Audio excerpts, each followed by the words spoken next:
সম্মানিত উপস্থিতি, বিপদ আপদ বালা মুসিবত এই সমস্ত কিছু থেকে উদ্ধার করার মালিক কে? কে বলছে? আল্লাহ। কাজে কর্মে তো আপনাদের ঠিক নেই। বিপদে পড়লেন, এক গ্লাস পানি নিয়ে হুজুরের কাছে গেলেন, গিয়ে বললেন আমার কাছেই ধরেন, অন্য হুজুরা রাগ করবে, আমাকে দিয়ে বোঝাতে হবে, তাহলে খেপবে না। আমার কাছে এসে বললো হুজুর আমাকে একটু পানি পড়া দেন। বললাম কি হয়েছে? বললো বাচ্চা 6 দিন ধরে প্রস্রাব করে না। তা আমি যদি আপনার ছেলেকে পানি পড়া দেই, আপনার ছেলে প্রস্রাব করবে, এটা আপনাকে বলছে কে? আমি হুজুর যদি আপনার ছেলেকে পানি পড়া দেই, আপনার ছেলের বিপদ আপদ কেটে যাবে, মাথা ব্যথা বন্ধ হয়ে যাবে, এটা আপনাকে বলছে কি? একটা দলিল দেন তো পারলে দেখান। নিজের সন্তানের জন্য নিজের বাপ মার দোয়াটাই কি সর্বশ্রেষ্ঠ দোয়া না? আপনার সন্তান বিপদে পড়েছে, আপনি সালাতে দাঁড়ান, আপনি এক গ্লাস পানি নিয়ে সূরা ফাতিহা পড়ে আপনি ফু দিয়ে বাচ্চাকে খাওয়ান, ভালো হওয়ার সম্ভাবনা আছে না ভাই? কিন্তু আমি পানি পড়া দিলে ভালো হবে, এটা আপনাকে বললো কে? আজকে কিছু গোমর পাশ করে পরে যাব।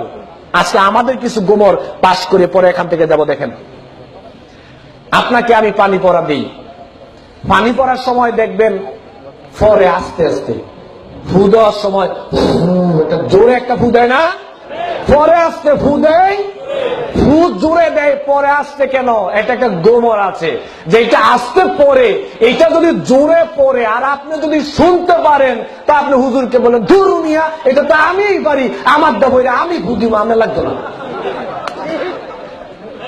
হুজুর পরে সূরা ফাতিহা আর কিচ্ছু না, শুধু সূরা কি পড়ে? ফাতিহা পড়ে। আবার খেয়াল করেন, আপনাদের কিছু সমস্যা আছে।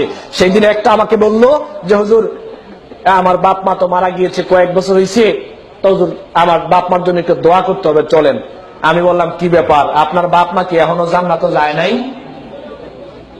প্রত্যেক বছর তো আমাদেরকে নিয়ে দোয়া করান জান্নাতে পাঠানোর জন্য, তার মানে এখন দোয়া করলে বোঝা যাচ্ছে যে আসলে জান্নাতে যায় নাই।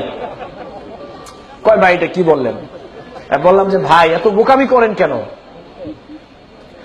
আপনার বাপ মার জন্য আমি কাবা ঘরের ইমাম সাহেব হতে পারি, আপনার বাপ মার জন্য কাবা ঘরের ইমাম সাহেবও যদি দোয়া করে দোয়া কবুল হবে কোনো গ্যারান্টি নাই। হতেও পারে আবার নাও, কিন্তু সন্তান বাপ মার জন্য দোয়া করলে দোয়া কবুল হবে একেবারে 100% গ্যারান্টি। আপনি আপনার বাপ মার জন্য আমাকে দোয়া করতে বলেন কেন? লজ্জা লাগে নিজের বাপ মার জন্য দোয়া করতে? আচ্ছা, আরো কথা, এবার আপনি দেখেন কতগুলো ঝামেলা এখানে। আপনি আমাকে বললেন দোয়া করার জন্য, আচ্ছা ঠিক আছে আপনার বাপ মার জন্য আমি দোয়া করব। এবার আপনি আমাকে বাড়িতে নিয়ে গেলেন খাওয়ানোর জন্য, এবার বাড়িতে পেট ভরে খাওয়াইলেন, খাওয়ানোর পরে এবার আমি আপনার বাপ মার জন্য দোয়া করছি, আপনার সামনে খাড়া। বাস্তবতা বাংলাদেশে যা চলেছে এখন চলছে, আপনার সামনে খাড়া, এখন আমি আপনার বাপ মার জন্য দোয়া করছি। দোয়াতে কি কান্না যে হুজুরে কাঁদে, নিজের বাপ মার জন্য হুজুর কাঁদে না, হুজুর আপনার বাপ মার জন্য কাঁদে। আসলে কাঁদে না, পুরোটাই অ্যাক্টিং, একটাও কাঁদে না, চোখ দিয়ে একটুও পানি আসে না কারণ আমি নিজে জানি না। এরপরে আপনি সামনে দাঁড়ানো বলছেন হুজুর দোয়া করেন বাপ মার জন্য। এই যে দোয়া ধরে 15 মিনিট আপনার সামনে হুজুর আপনাকে আপনার বাপ মার জন্য দোয়া করছে, কি সুন্দর দোয়া যে করছে, একেবারে দোয়া করতে করতে এমন অবস্থা হয়েছে যে বুঝা গেছে মনে হয় জান্নাত গেছে, আরেকটু বাকি আছে। এই যে দোয়াগুলো বললো, একটাও দোয়া না, সব খালি আপনারা ফার্ম দিছে। কিছুক্ষণ পরে তো পকেটটা ভরে দিতে হবে। কেন বলছি কথাটা দেখেন, এই কথাটা বলতাম না। হুজুরের বাপ মার জন্য দোয়া করাইতে গিয়ে কয়দিন আপনাদেরকে দাওয়াত দেওয়া হয়েছে? কেন খাওয়ায় না? হুজুরের বাপ মার জন্য দোয়া করার জন্য কেন আপনাদেরকে একদিনও দাওয়াত দেওয়া হয় না? আমরা হুজুররা ভালো করে জানি আমগো বাপ মার জন্য আমগো দোয়াটাই কাজে আসবে, আপনি করে আসবে। আপনারা বুঝেন না, আমগো দোষ নাই, হুজুরগো দোষ নাই, বুঝেন না তো আপনারা। হুজুররা কি করবো? হুজুররাও তো ঠেলাই পরে চাকরি চলে যাবে, বিদায় যেতে হয়। এখন আপনারাই তো হুজুরদেরকে বাধ্য করেন, দায়ী আগে আপনারা। এরপরে দেখেন হুজুরের দোয়ার প্রতি আপনি এত নির্ভরশীল, আপনি তো বুঝতে পারেন না। আমি বক্তব্য দিচ্ছি, আপনি জানেন আমার ইনকামটা হালাল না হারাম? জানেন আমার ইনকাম হারাম হলে মরার আগ পর্যন্ত দোয়া করলে আমি দোয়া, আমার হুজুরের দোয়া কবুল হবে না।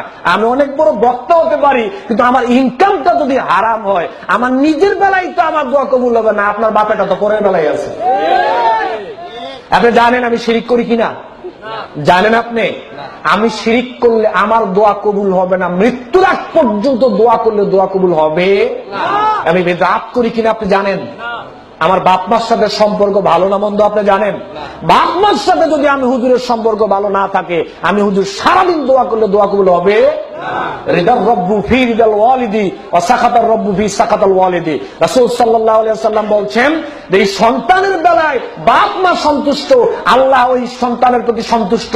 এই সন্তানের প্রতি বাপ মা অসন্তুষ্ট, আল্লাহ সন্তানের প্রতি অসন্তুষ্ট। তো আল্লাহ যেই বেড়ার প্রতি অসন্তুষ্ট, সেই বেড়া দোয়া করলে দোয়া কবুল হইব? বুঝেন না আপনারা, আপনারাই বুঝেন না। হুজুরদেরকে দোষে লাভ নাই, দোষ আগে আপনাদের। এই বিশ্বাসটা মন থেকে তুলে নিতে হবে যে কোনো দোয়ার বেলায় খালি হুজুরের দোয়া লাগবে, হুজুরের দোয়া লাগবে। সেদিন এই মোহাম্মদ আলী ভাই দেখলাম একটা প্রোগ্রামে সুন্দর কথা বললো যে সব দোয়ার সব মোনাজাতে খালি হুজুর লাগে, তো স্ত্রী সহবাসের দোয়া নেন না কেন? সব দোয়া যে খালি আপনার হুজুর লাগে।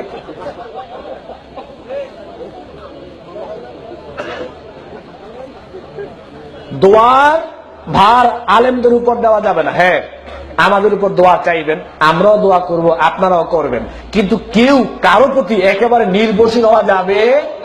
নিজের দোয়াটা নিজের কাছেই নিরাপদ, নিজের বাপ মার কাছেই নিরাপদ। সন্তান বাপ মার জন্য দোয়া করবে, রব্বির হামহুমা কামা রব্বায়ানি সগীরা। এটা কি হুজুরকে শিক্ষা দেওয়া হয়েছে না সন্তানকে বাপ মার বেলায় শিক্ষা দেওয়া হয়েছে? বুঝা উল্টো চলেন আর কি, বুঝেন সবই কিন্তু চলেন উল্টো। সম্মানিত উপস্থিতি, বিপদ আপদ বালা মুসিবত এগুলো দেওয়ার মালিককে, উদ্ধার করার মালিককে। তাহলে আশ্রয় চাইতে হবে কার কাছে? আল্লাহর কাছে। এটা অন্তরের ব্যাপার। আগে আল্লাহকে কি দিয়ে মানতে হবে? অন্তর দিয়ে মানতে হবে।